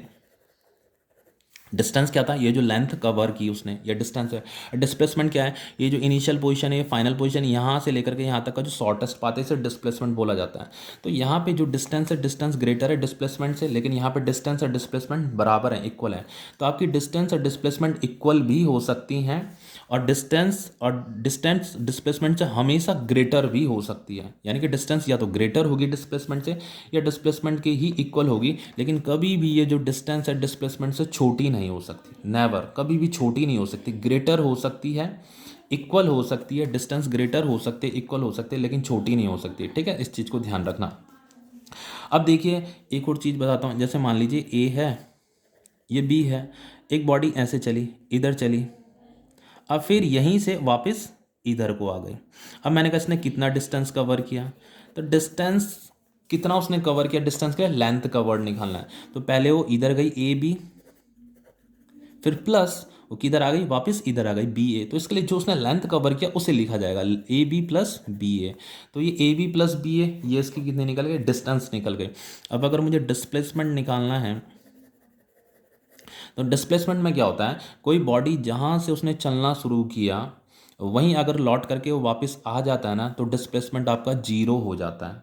क्यों हो जाता है, देखो उसने यहाँ से चलना शुरू किया, तो ये उसका क्या था, इनिशियल पोजीशन था। जहाँ से वो चलना शुरू करता है उसे इनिशियल पोजीशन बोलते हैं। अब ये चला चला इधर चला इधर चला इधर चला, अरे ये वापस यहाँ जब आ गया, तो जहाँ पे आकर के कोई बॉडी रुक जाती है ना, तो वो उसकी फाइनल पोजीशन हो जाती है। तो फाइनल पोजीशन भी उसकी यही हो गई। इनिशियल पोजीशन भी यही है, फाइनल पोजीशन भी यही है। तो हमारा जो डिस्प्लेसमेंट का डेफिनेशन है वो क्या कर रहा है, shortest path between initial position and final position. Initial position and final position के बीच में शॉर्टेस्ट पाथ होना चाहिए। तो इनिशियल पोजीशन भी यहीं पे, फाइनल पोजीशन भी यहीं पे, तो यहाँ पे शॉर्टेस्ट पाथ कुछ बन ही नहीं रहा है, जीरो बन रहा है, तो इसीलिए डिस्प्लेसमेंट क्या है, जीरो है। तो हमेशा याद रखना, कोई भी बॉडी जहाँ से उसने चलना शुरू किया वहीं वापस अगर लौट करके आ गया तो डिस्प्लेसमेंट जीरो हो जाता है। तो देखो डिस्प्लेसमेंट जीरो भी होता है, आपका डिस्प्लेसमेंट जीरो भी होता है। देखो एक सर्कल से समझाता हूँ आपको। ये आपका ये आपका मान लीजिए एक बॉडी यहाँ पे है। अब उसने यहाँ से चली चली चली चली चली और यहाँ पे इसका आर, ये रेडियस है। अब कोई बॉडी ने यहाँ मोशन किया मोशन किया मोशन किया और यहाँ पहुँच गई। मैंने कहा उसने कितना डिस्टेंस कवर किया, उसने जो डिस्टेंस कवर किया यहाँ से लेकर के यहाँ तक का सरकमफेरेंस 2πr, तो ये उसका डिस्टेंस कवर्ड निकल गया, ठीक है। लेकिन मैंने कहा डिस्प्लेसमेंट कितना किया, डिस्प्लेसमेंट कितना किया, तो डिस्प्लेसमेंट उसने जीरो किया, क्योंकि यहीं से वो चला और यहीं वापस पहुंच गया। इनिशियल पोजीशन भी यही है, फाइनल पोजीशन भी यही है, तो उसका डिस्प्लेसमेंट क्या हो जाएगा, जीरो हो जाएगा। अब देखिए अगर मैं एक बॉडी यहाँ से चली चली चली और यहाँ पहुँच गई, ये ए पॉइंट है और ये बी पॉइंट है, तो यहाँ पहुँच गई, ठीक है। तो उसने ये लेंथ कवर किया, ये वाला लेंथ कवर किया, लेकिन मतलब इस पाथ को उसने फॉलो किया, इस पाथ को फॉलो किया। लेकिन मैंने पूछा इसका डिस्प्लेसमेंट बता दो, तो ये इनिशियल पोजीशन है, ये फाइनल पोजीशन है, तो आपको इनिशियल एंड फाइनल पोजीशन के बीच में शॉर्टेस्ट पाथ कौन सा हो जाएगा, ये हो जाएगा। तो यही क्या होगी, उसकी डिस्प्लेसमेंट होगी। तो इस डिस्प्लेसमेंट को आप कैलकुलेट कर सकते हो पाइथागोरस थ्योरम से। ये आर है, यहाँ से लेकर के यहाँ तक की रेडियस आर है, तो ये भी आर होगी। तो पाइथागोरस थ्योरम की हेल्प से आप इस ए बी को निकाल सकते हो ना। A B is equal to क्या हो जाएगा, अंडर रूट आर का square plus under root R का स्क्वायर। ये ए बी क्या निकल रही है, यहाँ से लेकर के यहाँ तक की डिस्प्लेसमेंट निकल रही है। तो A B is equal to हो जाएगा अंडर रूट टू आर का स्क्वायर, तो ये हो जाएगा under root two R, R बाहर आ जाएगा। तो ये आपका डिस्प्लेसमेंट हो गया। तो देखो यहाँ पे इनिशियल पोजीशन था, फाइनल पोजीशन ये था, ये तो उसका डिस्टेंस का वर्ड था ये, लेकिन यहाँ से लेकर के यहाँ तक उसका क्या था, डिस्प्लेसमेंट था, ठीक है। तो डिस्प्लेसमेंट ये निकल गया उसका आर रूट टू। अब देखिए अगर कोई बॉडी यहाँ से चली और यहाँ से चली चली चली यहीं वापस पहुँच गई, तो वो डिस्प्लेसमेंट कितना हो जाएगा, उसका ज़ीरो हो जाएगा। अब देखिए डिस्प्लेसमेंट का एक और चीज़ बताता हूँ कि सपोज करके कोई एक बॉडी है, पहले इस डेफिनेशन को बता लेता हूँ आपको। देखो distance, the length covered by a body in A given time, जो भी लेंथ कवर हुआ है, जो भी उसने पाथ फॉलो किया है, उसे क्या बोला जाता है, डिस्टेंस बोला जाता है। It is scalar quantity, distance आपका क्या होता है, स्केलर क्वांटिटी होता है। इट इज नेवर नेगेटिव, ये कभी भी नेगेटिव नहीं आता। अभी देखो नेगेटिव वाला कॉन्सेप्ट मैंने समझाया नहीं आपको। हाँ वैसे भी देखो समझ सकते हो आप, डिस्टेंस जब भी हम मीज़र करेंगे तो कुछ ना कुछ वैल्यू आएगा, कभी भी वो नेगेटिव नहीं आएगा, ज़ीरो नहीं आएगा। इट इज़ ऑलवेज पॉजिटिव, वो हमेशा क्या आएगा, पॉजिटिव आएगा। देखो यहाँ पे भी हमने जो डिस्टेंस आई, कुछ ना कुछ वैल्यू आई, यहाँ पे भी डिस्टेंस की वैल्यू आई, यहाँ पे भी डिस्टेंस की वैल्यू आई, यहाँ पे भी हर जगह डिस्टेंस की हमें क्या मिल रही है, वैल्यू मिल रही है। तो इट इज़ ऑलवेज पॉजिटिव होती है, ये कभी भी नेगेटिव नहीं आएगी और ज़ीरो नहीं आएगी। देखो नेगेटिव और जीरो वो आती हैं जो वेक्टर क्वांटिटी होती हैं। जैसे डिस्प्लेसमेंट एक वेक्टर क्वांटिटी है ना, तो डिस्प्लेसमेंट आपका नेगेटिव भी आ जाएगा, जीरो भी आ जाएगा और पॉजिटिव भी आ जाएगा। अब देखो distance is either equal to displacement और ग्रेटर देन डिस्प्लेसमेंट। तो जो डिस्टेंस होता है वो डिस्प्लेसमेंट के इक्वल भी हो सकता है और ग्रेटर देन डिस्प्लेसमेंट भी हो सकता है। तो ये भी हमने यहाँ पे देख लिया है। ये देखो यहाँ पे डिस्टेंस और डिस्प्लेसमेंट क्या था, इक्वल था। इस वाले केस में मैंने बताया था ना, डिस्टेंस और डिस्प्लेसमेंट क्या है, इक्वल है। और देखो इस वाले केस में क्या होता है, डिस्टेंस ग्रेटर आ रहा था डिस्प्लेसमेंट से, तो हमेशा डिस्टेंस जो है डिस्प्लेसमेंट से ग्रेटर ही रहेगा, ठीक है, छोटा नहीं हो सकता डिस्टेंस कभी भी। अब इसमें एक और है टॉपिक नेगेटिव वाला, कि कब ये नेगेटिव हो जाता है। मान लीजिए यहाँ पे मैंने ये एक्स एक्सिस बना दी, ये एक्स एक्सिस है, यहाँ पे ऑरिजिन है, ओ पॉइंट है, और कोई बॉडी इस डायरेक्शन में मोशन कर रही है, इस डायरेक्शन मोशन कर रही है, ए से बी तक। तो ये उसका इनिशियल पॉइंट है, यहाँ से इसने चलना शुरू किया और ये इसका फाइनल पॉइंट, यहाँ पे ये पहुँच गया, यहाँ पे पहुँचा, यहाँ से इसने मोशन किया इस डायरेक्शन में, ये ए और बी पॉइंट है। अब देखो अगर मुझे इसका पोजीशन पूछता है, इसका पोजीशन क्या है, तो इसका पोजीशन ऑरिजिन से बताया जाएगा, ऑरिजिन से यहाँ से लेकर के यहाँ तक। तो इसे हमने इस पोजीशन को बोल दिया हमने एक्स आई, ये क्या है, इसकी इनिशियल पोजीशन है। और जब बॉडी यहाँ पहुँचेगी तो फिर हमें ऑरिजिन से यहाँ से लेकर के यहाँ तक की डिस्टेंस बतानी पड़ेगी, ये हो जाएगी उसकी फाइनल पोजीशन। किसी बॉडी की पोजीशन हमें ऑरिजिन से बतानी होती है, तो ये होगा इसकी फाइनल पोजीशन। अब अगर डिस्प्लेसमेंट हो गया उसका यहाँ से लेकर के यहाँ तक, तो डिस्प्लेसमेंट हम कैसे निकालेंगे, डिस्प्लेसमेंट निकालने के लिए क्या करूँगा, एक्स एफ को माइनस कर दूंगा एक्स आई से, तो ये final position minus initial position, यही डिस्प्लेसमेंट का फॉर्मूला होगा। अब देखो एक्स एफ क्या है, यहाँ पे ग्रेटर है, एक्स आई क्या है, छोटा है, तो यहाँ पे एक्स एफ जो है ग्रेटर है एक्स आई से, तो हमें डिस्प्लेसमेंट क्या मिलेगा, पॉजिटिव मिलेगा। डिस्प्लेसमेंट क्या मिलेगा मुझे यहाँ पे, पॉजिटिव मिलेगा, ठीक है। अब देखिए अगर मैं एक नया केस लेता हूँ, यहाँ पे हो गया आपका ये एक्स एक्सिस है, यहाँ पे ओरिजिन है। देखो यहाँ पे बॉडी, ये ओरिजिन था, ओरिजिन से बॉडी जो है दूर दूर जा रही थी, इस डायरेक्शन में जा रही थी, मतलब ओरिजिन से क्या जा रही थी, दूर दूर जा रही थी। अब बॉडी क्या कर रही है, ओरिजिन के पास आ रही है, इधर आ रही है, इधर, ये ओरिजिन है हमारा। यहाँ पे मतलब मैं ऑब्जर्वर हूँ, यहाँ पे बैठा हूँ, मैं ऑब्जर्वर इस मोशन को देख रहा हूँ। अब बॉडी जो है मेरी तरफ आ रही है, मतलब कोई बॉडी जो है मेरी तरफ मोशन कर रही है। तो ये ए पॉइंट हो गया, ये बी पॉइंट हो गया, तो इधर से इधर को मोशन करे, इस डायरेक्शन में मोशन करे, तो ये उसका इनिशियल पॉइंट हो गया, ये उसका फाइनल पॉइंट हो गया, ये इनिशियल पॉइंट हो गया, एक फाइनल पॉइंट हो गया। अब देखो ये जो इनिशियल पॉइंट है, इस इनिशियल पॉइंट की मुझे पोजीशन बतानी है, तो पोजीशन कहाँ से बताऊंगा, यहाँ ओरिजिन से बताऊंगा, यहाँ से लेकर के यहाँ तक। तो ये हो गई इसकी इनिशियल पोजीशन, इनिशियल पोजीशन को एक्स आई बोला जाता है। फिर वो मोशन करते करते यहाँ पहुँच गया, तो ये इसकी फाइनल पोजीशन होगी, ओरिजिन से यहाँ तक की डिस्टेंस जो होगी इसकी फाइनल पोजीशन होगी, तो इससे मैंने एक्स एफ बोल दिया। अब देखिए डिस्प्लेसमेंट का ये फॉर्मूला होता है, डिस्प्लेसमेंट यहाँ से लेकर के यहाँ तक होता है, डिस्प्लेसमेंट का फॉर्मूला क्या होता है, final position minus initial position. Displacement का फॉर्मूला ही यही होता है, डिस्प्लेसमेंट का फॉर्मूला होता है आपका final position minus initial position. हमेशा फाइनल पोजीशन पहले लिखा जाएगा, फिर इनिशियल पोजीशन लिखा जाएगा। अब यहाँ पे देखिए ये जो एक्स फाइनल है उसकी वो इतनी डिस्टेंस है, और जो एक्स इनिशियल है वो इतनी डिस्टेंस है, यानी कि जो एक्स फाइनल है और जो एक्स इनिशियल है, एक्स इनिशियल ग्रेटर है, एक्स फाइनल क्या है, छोटा है। तो एक्स इनिशियल देखिए इतनी लार्ज डिस्टेंस है।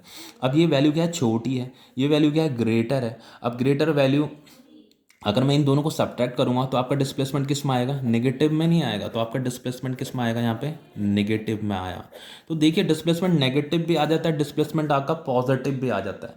तो नेगेटिव डिस्प्लेसमेंट का मतलब ये है कि बॉडी जो है ओरिजिन के पास आ रही है।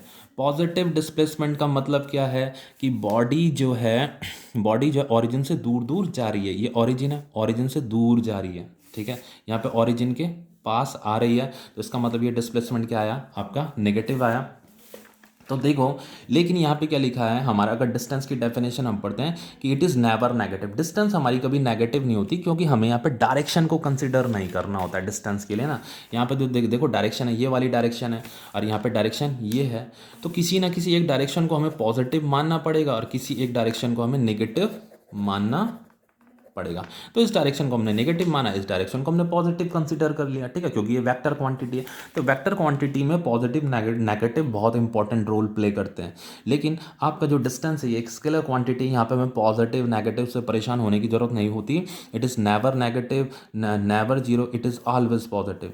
डिस्टेंस ये हम पढ़ चुके हैं, either equal to displacement, distance या तो डिस्प्लेसमेंट के इक्वल होती है या ग्रेटर देन डिस्प्लेसमेंट होती है। अब देखिए डिस्प्लेसमेंट की डेफिनेशन क्या कह रही है, shortest distance between initial position and final position of the object. हम पढ़ चुके हैं ना, शॉर्टेस्ट डिस्टेंस, ये इनिशियल पोजीशन है, ये फाइनल पोजीशन है, मैंने एक शॉर्टेस्ट पाथ यहाँ ड्रॉ कर दिया था, तो इसी शॉर्टेस्ट डिस्टेंस को क्या बोलते हैं, डिस्प्लेसमेंट बोलते हैं। Shortest distance between initial position and final position of the object is known as displacement.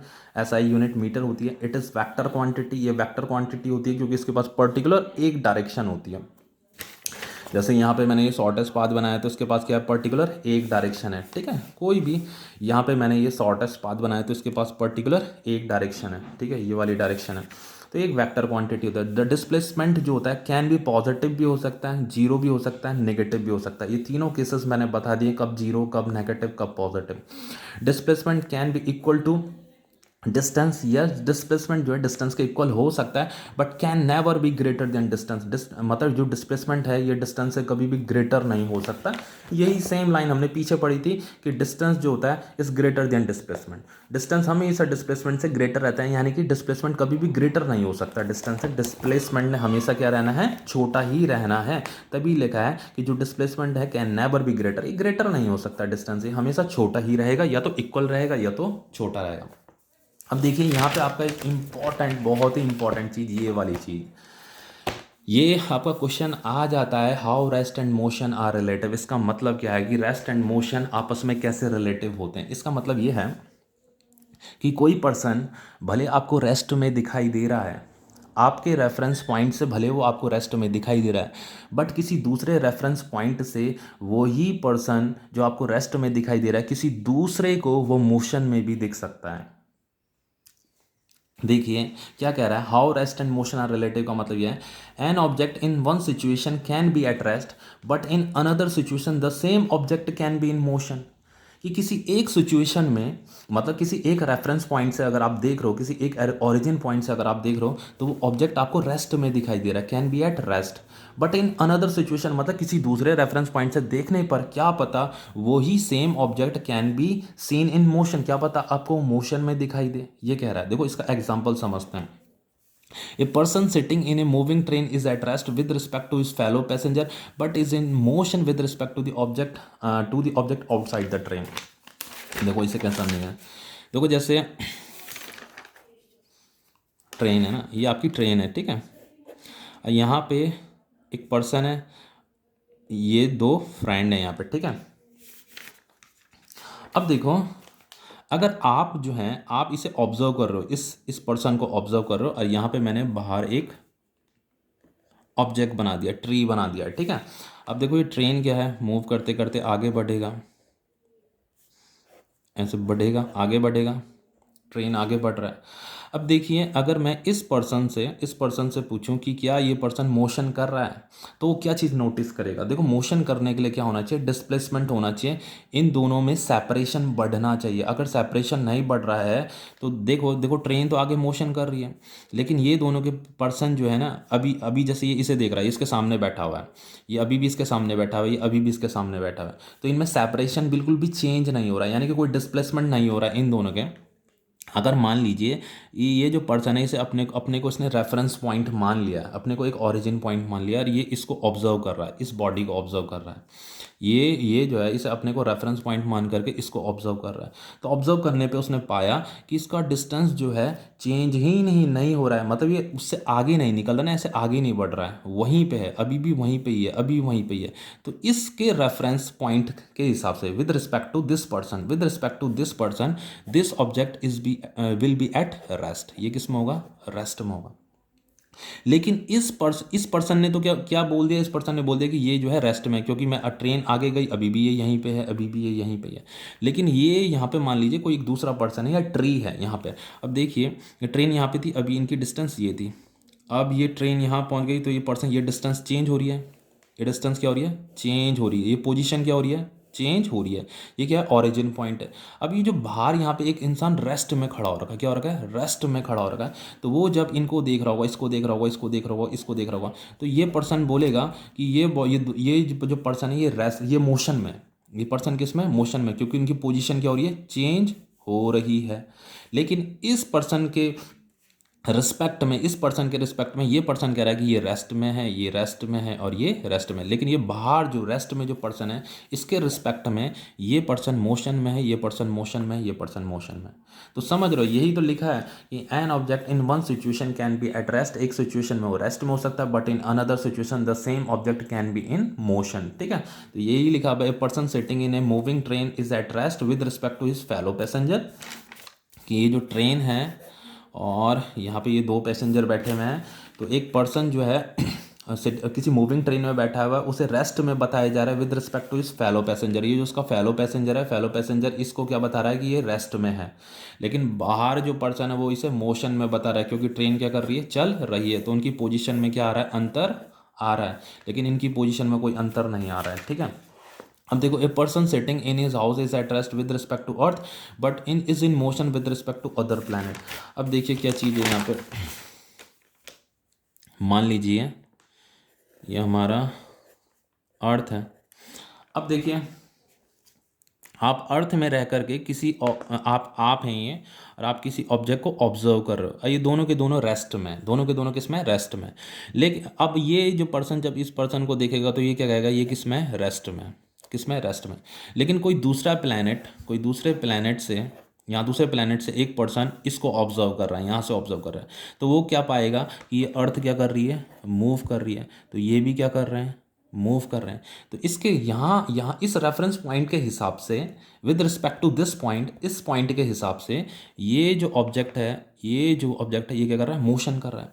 लेकिन क्योंकि अर्थ क्या कर रही है, मोशन कर रही है, तो ये जो अंदर पर्सन बैठे हुए हैं इस अर्थ के, तो ये भी क्या, अर्थ का ही तो पार्ट है, तो अर्थ मोशन करेगी, तो ये भी साथ में अर्थ के क्या कर रहे हैं, मोशन कर रहे हैं। तो ये बाहर से हमें दिखाई दे रहा है कि ये जो बॉडी, जिसे हम यहाँ अंदर बैठ करके रेस्ट में समझ रहे हैं, लेकिन बाहर से वो कैसे हमें दिखाई दे रही है, आपको मोशन में दिखाई दे रही है। लेकिन इस पर्सन को यहाँ पे वो रेस्ट पे दिखाई दे रही है।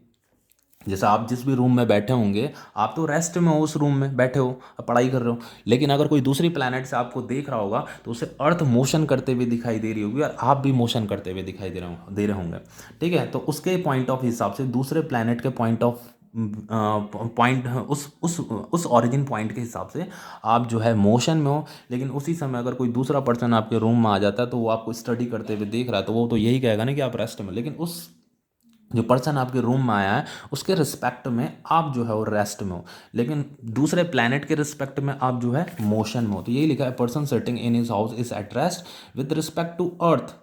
अर्थ के रिस्पेक्ट में आपका जो हाउस है, person sitting in his house, जो अपने घर में बैठा है पर्सन, उसी उसी अर्थ के रिस्पेक्ट में, अगर अर्थ में ही बैठ करके कोई दूसरा पर्सन उसे देख रहा है तो उसके हिसाब से वो रेस्ट में है, बट इज इन मोशन। वो ही पर्सन जो है, जो उस हाउस में बैठा है, वो मोशन में माना जाएगा with respect to other planet, अगर आप किसी दूसरे प्लैनेट से उसे देख रहे हो। ठीक है, तो देखो आप इन टॉपिक्स को पढ़िए, इंटरेस्टिंग रहा होगा ये वाला, ये आपके एग्जाम में पूछा जाता है ये वाला। ठीक है, तो इसे आप लर्न कर लीजिएगा, ये आपके एग्जाम में आता है कि रेस्ट एंड मोशन आपस में कैसे रिलेटिव होते हैं। तो यही है इनका रिलेशन, की कोई बॉडी हो सकता है आपको रेस्ट में दिखाई दे रही है, लेकिन दूसरे रेफरेंस पॉइंट से या दूसरे पॉइंट ऑफ ओरिजिन पॉइंट से वो जो है मोशन में भी आपको दिख सकती है। ठीक है, ओके बाय, थैंक यू।